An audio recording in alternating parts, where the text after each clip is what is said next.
Hi, good afternoon, everyone. I think we're at 12, so we'll get started with this webinar, Mapping and Analysis of Science Engagement and Inequity in the UK. I'm Clio Heslop. I'm Head of Policy Partnerships and Impact at the British Science Association. And I'm joined this afternoon by Andrew Pritchard, Economic Consultant at London Economics.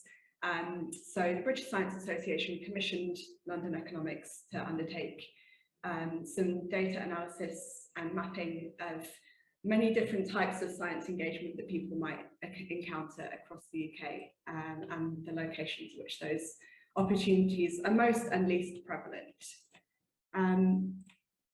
So what we're planning to do over the next hour is just give a bit of a background into how this report came about and how the data was compiled, our key findings, and where we think work might go next, although we're really interested to hear from anyone's call about their suggestions and ideas for next steps. But also we want to take this opportunity to answer questions about the work, about how we approached it, and the process that we went through. So as my colleague Anissa has put into the chat, we put some data online, so you should now be able to access Excel files with the full index for each local authority in the UK, plus a copy of a report is available there. As we go through this webinar, please do use the chat to say hello and discuss amongst yourselves. If you do have a question that you want myself or Andrew to address, it's best to use the Q&A function, and then we'll come to that at the end of our short presentation and hopefully have plenty of time to answer questions that arise throughout. So I'll start with just a bit of background about why we commissioned this report, why the British Science Association were interested in doing this work. So we felt increasingly that there was a bit of a gap in evidence on the complexity of science engagement in the UK and how science engagements kind of in cultural settings, so museums, festivals, local activities, fitted alongside where universities, STEM businesses and other kind of opportunities to encounter and engage with science were. So we wanted to see how that all fitted together. And we also wanted to open up conversations for people that provide science engagement about how they might target their activities more effectively, and address where there are kind of areas which are geographically less likely to have a lot of opportunities to encounter and engage with science. We're really interested in the kind of patterns that arose across the data, and then also interested to start speaking with other people and organisations in science engagement and related fields to think about what data they're collecting and whether they could start comparing it with the maps that we create or share it, so that we can start to, it's already a complex picture, but so we can start to get to the next level of complexity in understanding how and where science engagement is taking place across the UK. We're also interested to potentially compare this with other national data sets and maps. So once we've got this map of science engagement, how does that look when you start thinking about areas, demographics or school attainment or other measures, but without first knowing what the science engagement picture looked like, then we didn't feel like we were quite able to do that. We've been thinking about this project for a really long time and considered many different ways of bringing together information about where science engagement is happening and with who. Some of you might remember a few years ago, the British Science Association started doing national surveys, which helped inform a kind of 4-category audience model, looking at people's science identity. We found that was really, really helpful for us strategically, but actually didn't give us the level of detail to do really locally embedded activities. So we've been thinking for a while, okay, how could we get the data that would enable us to start really unpicking how science engagement might look in a particular area and how we might work with people there. So we like this, we settled on this approach because it can bring together lots of different types of engagement, lots of different types of institutions, and ways to encounter science. We also quite like the fact that it wasn't kind of comparing visitor numbers or giving too much of a value judgment about what type of engagement is most kind of impactful. It doesn't really give any indication of quality or judgment from us. So we're not trying to use this work to create a sense of competition or advantage. And we also like that we could get really, really detailed and go right down to local authority level, and actually even more detailed in the case of most of the data sets.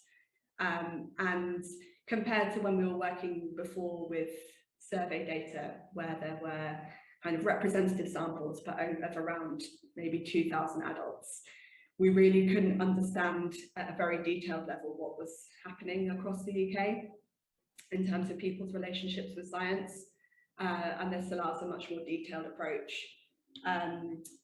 A couple of people have asked me over the last couple of months since we released the report about, you know, could we have used some of the kind of science capital model to and map that across the UK?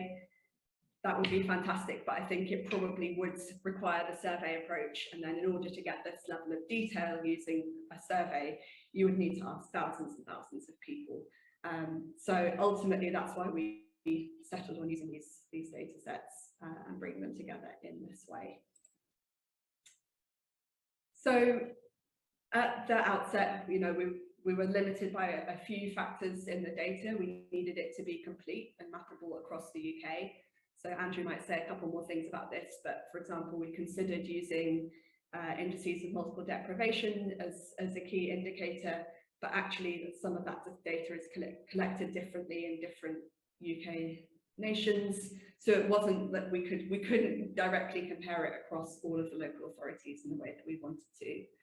We also wanted data that was current and consistent, so could be updated if we wanted to look at this map again in months or years' time.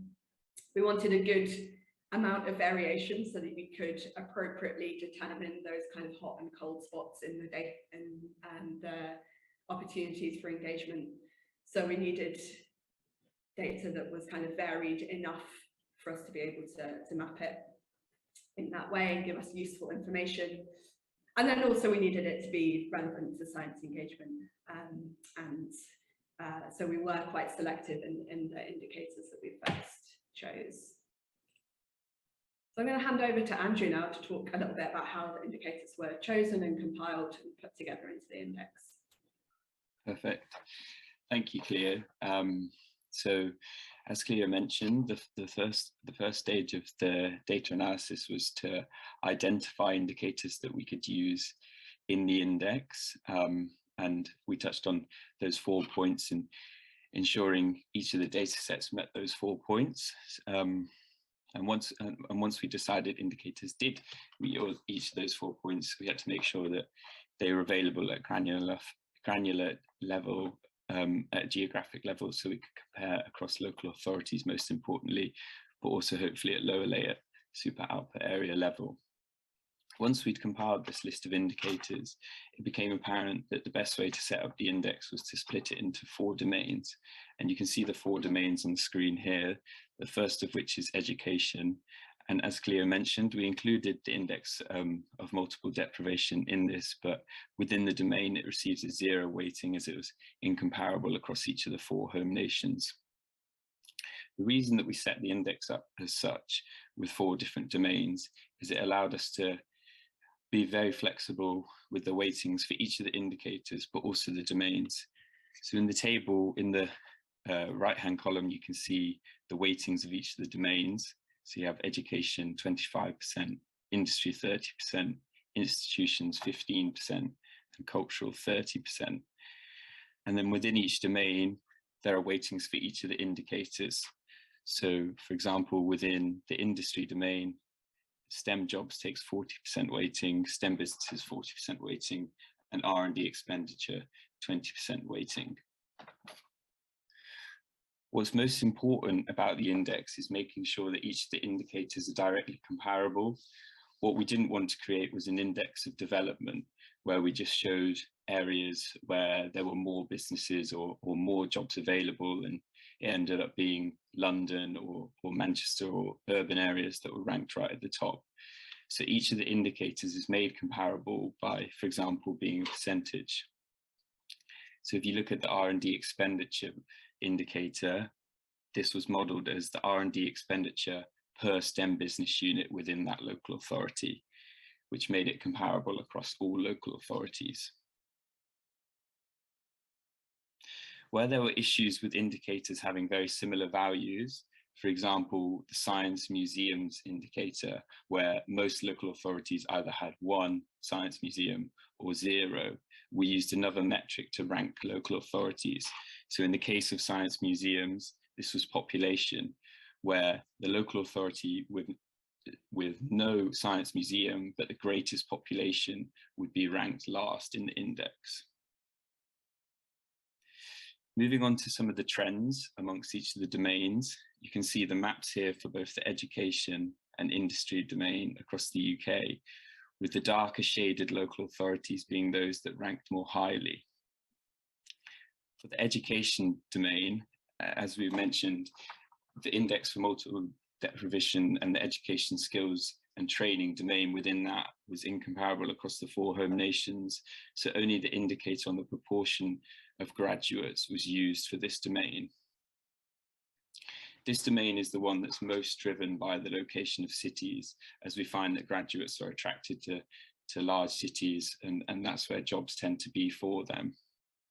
Of the top 10 ranked local authorities, 8 were London local authorities, and the other 2 were also in the southeast. Of the bottom 10, they were spread across the UK with both urban and rural areas, including Blackpool, but also Fenland. When we look at the industry domain, this includes 3 different indicators: STEM jobs, STEM businesses, and R&D expenditure. And these are all made comparable across local authorities, as I previously mentioned. The top 10 local authorities in this domain are spread right across the UK, with 1 in London, 1 in the southeast, 3 in the east of England, 2 in the West Midlands, 2 in the East Midlands, and 1 in the northeast. South Cambridgeshire ranks first in this domain, and that is driven by the jobs indicator in particular, due to the science hub that has been built around Cambridge. LA's local authorities with high ranking in jobs indicator are often driven by large companies located in that area. For example, in the Varus-in-Furness local authority, Bay Systems provides many jobs. Of the bottom 10 local authorities, there was a spread again across the UK, with 2 London local authorities, Haringey and Waltham Forest, but also Cornwall and the Orkney Islands featured in the bottom 10. Moving on to the institutions domain, which is presented on this slide alongside the cultural domain. We have STEM research grant and contract income, and STEM students, which are both related to higher education institutions. And so the map is quite driven by the location of higher education institutions. The focus is on science here, where only STEM related subjects are counted for the students, and only funding that's related to STEM subjects is counted for the research grant and contract income. The top 10 is dominated by areas with higher education institutions, including Camden, Westminster, Glasgow, Manchester, and Edinburgh. With regard to students, it's often areas where there are multiple universities. So there are lots of STEM students, for example, Nottingham with the University of Nottingham and Nottingham Trent University, and Coventry, including the University of Warwick and Coventry University. Turning to the cultural domain, there were 5 inputs, including science museums, science festivals, science and discovery centres, STEM ambassadors and hubs, and the British Science Week community grants. This domain has quite an overlap with the institutions domain, which indicates that the grassroots science engagement is largely driven by higher education institutions. There's a great spread amongst the top 10, and Wrexham, Eden and Malden are local authorities which feature amongst the top 10 for the cultural domain, but not amongst the top 10 of any other domain. Outer London local authorities rank very poorly in the cultural domain, which is quite an interesting finding. And it may be that the easy commute into central London is a factor for this, but perhaps there needs to be more science engagement in those areas. I'll now pass back to Clio.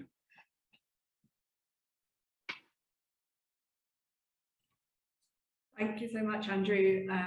Yeah, it's really fascinating to see how each of those maps slightly differ from each other. Particularly the industry one sticks out as being quite different to some of the other domain maps. I'll just now go back to the kind of big picture. So we're talking about all of those domains linked together into our overall index and map, and talk through a few trends and key findings that we've noticed so far. So in these kind of two sections of the overall map, you can really see the kind of complexity of the science engagement landscape when you factor in the institutions, the businesses, the education and the cultural domains. Then those overlay in quite interesting ways, and you do see adjacent areas. So South Cambridgeshire that Andrew mentioned, directly next to West Suffolk, which is have incredibly different, despite being adjacent, have really different levels of opportunities to engage with science. Of course, there might be a commuting factor or a travel factor in there that we haven't been able to model with this index, but there is kind of a lot of assumptions built in that actually it's close enough, there's things happening close enough. And then we've seen that in the Bristol and North Somerset areas as well, that actually there's a real kind of hotspot on Bristol and to the northeast, but going down into the southwest, it looks as though there are many fewer opportunities in those areas. As Andrew already mentioned, there's real clusters around universities and large cities with lots of STEM infrastructure and large graduate populations. Although actually there are a couple of examples, so Liverpool and Leeds really stick out, where it's a very high ranking on industry and institutions and education, but slightly lower than expected on cultural, given that there's so much STEM infrastructure there for the taking. It doesn't look like there are so many science engagement opportunities there in terms of festivals or museums or science centres. Again, with some exceptions, we notice the kind of lower level of opportunities in commuter areas, as Andrew already mentioned, but also coastal and rural areas, again with some really notable exceptions. So as we keep emphasising, it's quite a complex picture, and probably many more months of looking quite closely at this data to understand exactly what's going on. Once we looked at the domains side by side, we did, as Andrew mentioned, see biggest alignment between cultural and institution domains. So that STEM engagement activities were happening more regularly when close to higher education institutions. And bear in mind that actually the cultural data set is fairly incomplete. We basically used mostly BSA data plus some that was provided by STEM ambassadors, and it doesn't really take into account you know, the large amount of other university-driven science engagement that is happening, and yet already there's quite a big alignment between cultural and institutional domains. As mentioned already, the industry map looks quite different to the others, and I think that's really interesting and potentially a big area for development for science engagement, to do more around areas where there's large STEM employers, and perhaps even a risk that engagement is dominated by that STEM employer, and there's opportunities for others to step in alongside and offer a bit more variety in those areas. Similarly, we've already talked around the commuter areas where there's a very high proportion of graduates living there, but not necessarily engagement opportunities in that area. They tend to be working if they are working in STEM organisations, they would likely be travelling for work, and similarly if they're in participating in engagement activities like museums or festivals, they're likely travelling to those too. So again, there's data and an interactive version of this map on the British Science Association website, which should be available for you to explore at any point. But it all, of course, comes with a bit of a health warning about what this data can show really well and what it's less good at showing. So we're really aware that, particularly in the cultural domain, it's incomplete. It doesn't show all available opportunities for science engagement. There is obviously scope to improve that if we're able to partner with other organisations who might want to contribute their data to a next version in the future. But at the moment, it's a kind of snapshot of a few kind of a range of fairly influential interventions, but by no means all of them. It also doesn't show us who is engaged in the science. It shows where there are more opportunities, but it doesn't tell us anything about who is actually taking them up. Or things like travel time or commuting, which we've already spoken about quite a lot. As I mentioned right at the top, it also doesn't really tell us anything about the quality of engagement, whether the opportunities that are there are the right ones in the right places and are having an impact.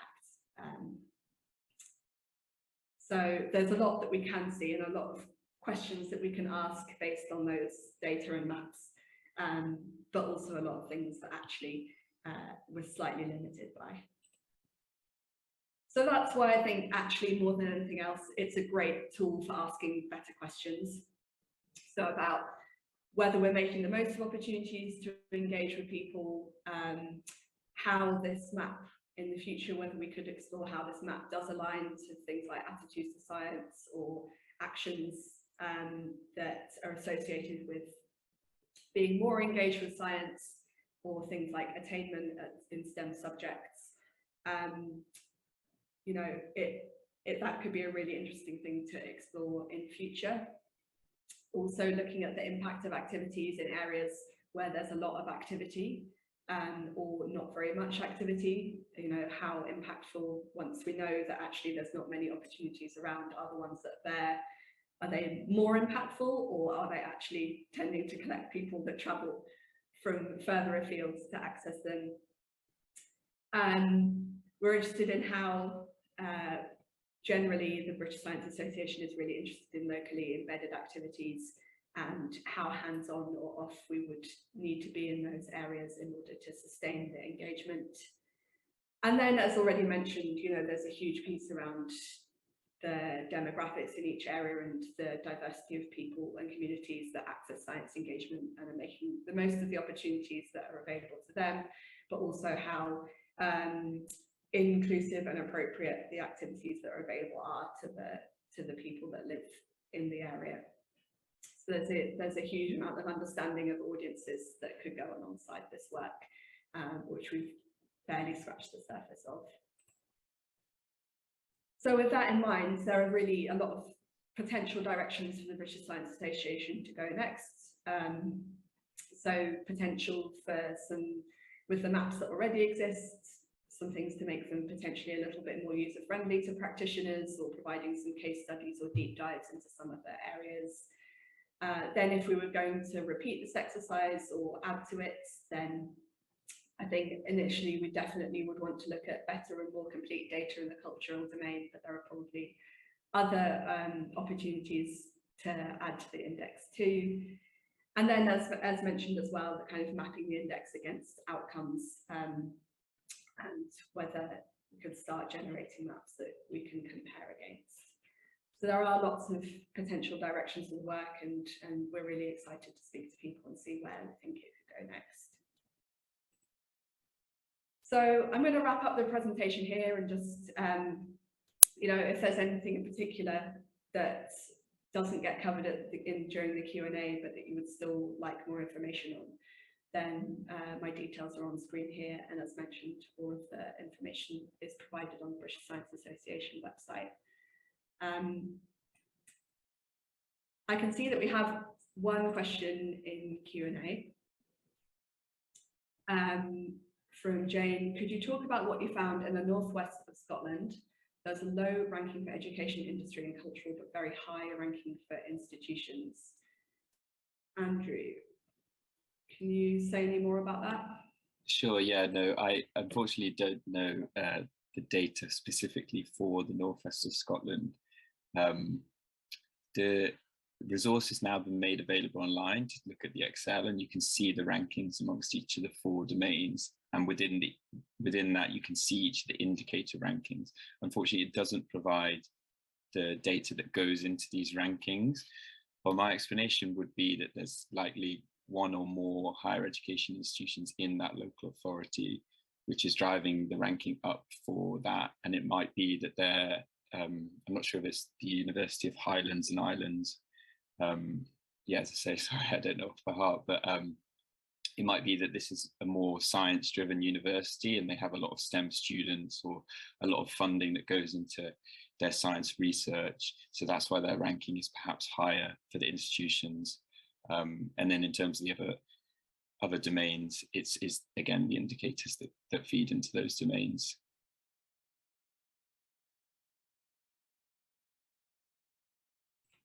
Great, thank you. And yeah, I hope that is a useful starting point for us answering your question, Jane. And yeah, if there's any other particular bits of the data that you have further questions on, then just let us know after this session. There's another question from Catherine. Do you have any ideas about how you might measure the long-term impact of science engagement activities in local authorities? I think measuring science engagement, measuring the long-term impact of science engagement is a kind of really long-standing challenge for all science engagement practitioners and people that run those activities. I think that this maps like this can help a little bit in terms of measuring how embedded certain interventions become. Like if we notice in 5 years' time, for example, that areas that at the moment seem to have fewer opportunities have more, and then in another 10 years' time, those opportunities are still there and are still active and are still drawing people in from the local authority, then I think that's one way that maps like this could start to show that activities that are happening there are having a really long-term impact. I think actually when we very first commissioned this work and were having initial conversations with London Economics, we talked about being able to maybe go back in time with some of these maps and see how things had changed over the last 10 years. And that might be one way to start to see, okay, has the landscape changed from 10 years ago, especially engagement activities that were started out then, still there and still, drawing in people from the local, potentially drawing in people from the local area. I think that is how I would use these maps to start to answer that question. There are a huge number of other ways in which we might also start to address long-term impact, but I'll stick to this data for now. So a question from Shane: understand the idea to create similar maps for outcomes like attainment or VAX uptake, but have we considered the risk of implied causation versus correlation? Feels far more complex than link between engagement opportunities and those outcomes. Yes, completely agree. That's partly why we didn't include things like that in this index, because we didn't want to start muddling up and giving mixed messages about the activities that were there versus people's behaviour. And yeah, I think it's perhaps it's something that keeps getting mentioned by people. Oh, it would be interesting to look at, but I think we'd want to be really careful about how we approached any work like that.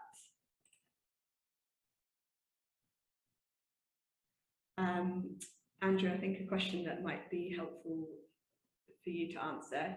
Can you explain in greater detail what was the weighting for institutions that offer STEM, please? For example, if a university only offers biology, is that treated the same as one that offers engineering, maths, chemistry, physics, etc.? Sure, yeah. So there wasn't a weighting applied to the number of students undertaking biology. For example, every student was held just as a count of one. But for example, if a university offers biology, maths, physics, the students enrolled in those courses will be summed, and then we will use the number of the sum of all those. If a university just offered biology, it would just be students enrolled in biology. So it was a sum of all STEM-related subjects, which is a list that we agreed upon near the beginning of the project, which was taken from HESA, and it has a breakdown of subjects and courses. And once we'd agreed upon that list, it was just summed across all of those relevant subjects. Thank you very much. Another question about digital engagement and how this data might be captured in future maps. I think that's a big potential challenge and quite an important one to think about. I think using exactly the same approach, there is data available about things like broadband access and strength, I believe. I'm not sure, again, how, because in this map we haven't used the kind of counting visitor numbers, or I'm not sure how we would do it without the kind of counting clicks approach. Yeah, Andrew, I don't know if you've got any thoughts about how you might capture digital engagement, but it was definitely felt like quite a challenge for me. Yeah, I don't have anything specifically to add on digital engagement, but in terms of using the resource that you're suggesting, if you look at the report, we had data on outreach activities in England only, and whilst it didn't feature in the cultural domain, we did then map it, and you could see sort of where areas within England were having more outreach activities, and similar could be done in Scotland with the digital engagement resource that you mentioned.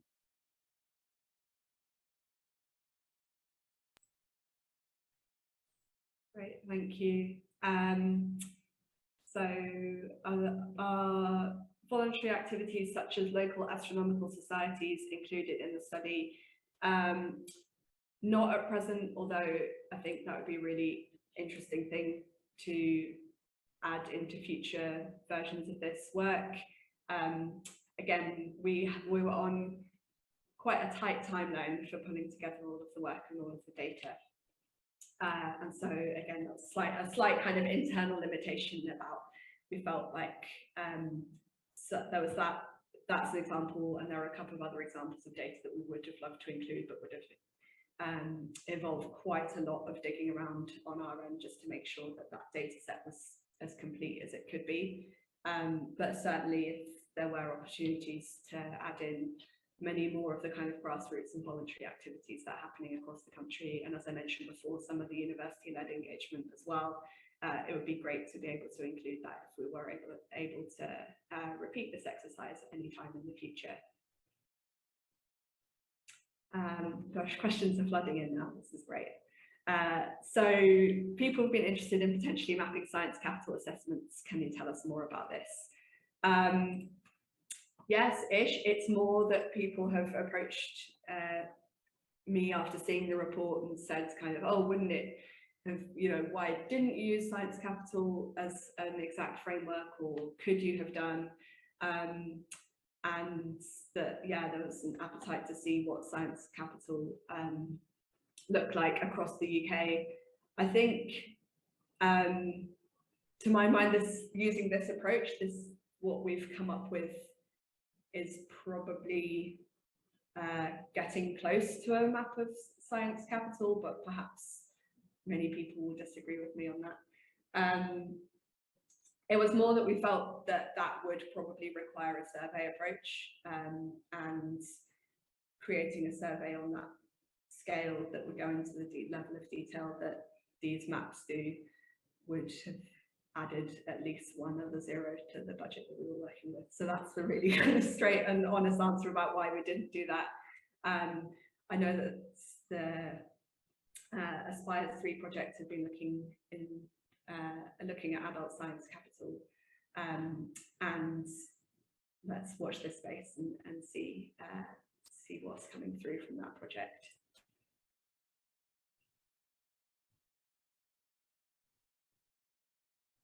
Can we clarify what the education indicator means? Is it ranking the baseline level of education within a particular region, and hence how likely people are to encounter someone with a science degree? So I can take a little bit of that and then pass it to Andrew. Yes, we were interested in people's general level of education and skills in particular areas, and considered looking at indices of multiple deprivation for that, or include that as a factor. Yes, what we were trying to do with the education indicator, yes, we were trying to think about how likely it would be that someone just in their friendship group, daily lives, family, would encounter someone with a STEM degree, or would or STEM qualifications. Andrew, do you want to take the rest of that question? Sure, yeah. So our initial idea with this indicator was to have it as the proportion of working age population within the local authority that had undertaken a STEM related degree, but unfortunately the data wasn't available by subject. So the indicator used in the index is a proportion of working age population with a degree level qualification. So this can be any degree. And I appreciate that that is an imperfect indicator for somebody that's been engaged with science, or even currently engaged with science. But I think it's probably fair to say that they're more likely to have been engaged with science at some point during their education if they reach degree level. Yeah, absolutely. And again, going back to survey data that we have looked at and collected throughout the last few years at British Science Association, that also tends to correlate people that identify as being more engaged with science or working in the science field also tend to have degree level qualification in any subjects and not just science subjects. We noticed that as a trend in that data as well. I think that's definitely from our side. If we were to do it again, that's one thing that we'd love to improve about that indicator in particular, is to have it just to STEM related subject degrees and not all degrees. But yeah, as I say, maybe the data will be available in the future if it's redone.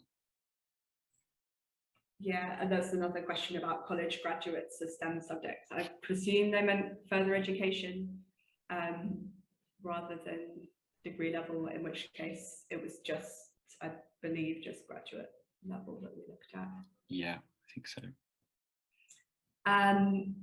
And then have we only captured science engagement that is labelled as science engagement? So, for example, taking out science books from a library, or attending Fun Palaces events or things like that, where there's there's science engagement happening, but it's not necessarily what it's called. Not in this version. Again, something that we could look at with a bit more time and resource to put towards bringing together all of that data and compiling it and asking people for it. And again, it does also slightly go along to the behaviours rather than the just stuff that is there. I mean, we could map every library that is likely to have a science book, but that still doesn't tell you how people are behaving and going to the library and taking them out. Fun Palaces would be a great one to include though. And yeah, definitely something we could think about bringing in. I think there's another question that's been in the chat rather than the Q&A from Thomas Easton, which is, are voluntary activities such as local astronomical societies included in the study? I think we have that one copied through to Q&A, so we might have caught that one, but sure. Thomas, if we haven't answered it sufficiently, then yeah, please, we'll come back to it. I can't see any other live questions in the Q&A box or coming through in the chat. I'll leave it a couple of minutes just in case anyone has something else that they'd like to ask or would like more information about. And then, of course, as I said, my email address, I can put that into the chat now as well, in case there are other questions or reflections that come up over the next few days that you'd like to ask us about.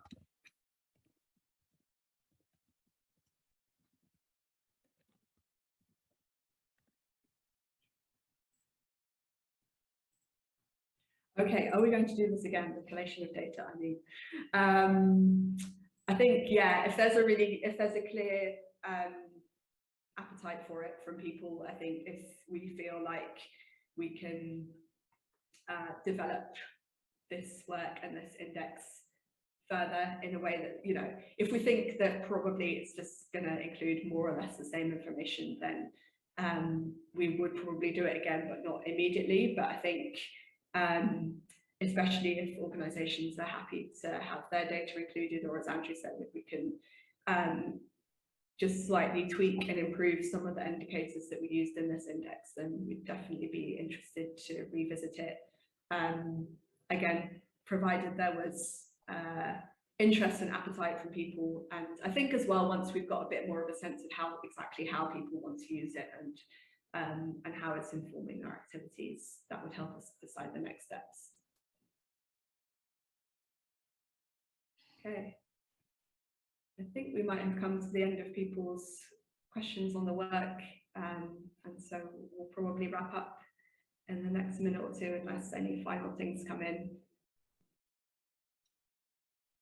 But thank you so much everyone for joining and for your interest, and yeah, really interested to continue to speak to people about the report and how they plan to use it and what they're finding interesting or surprising about it.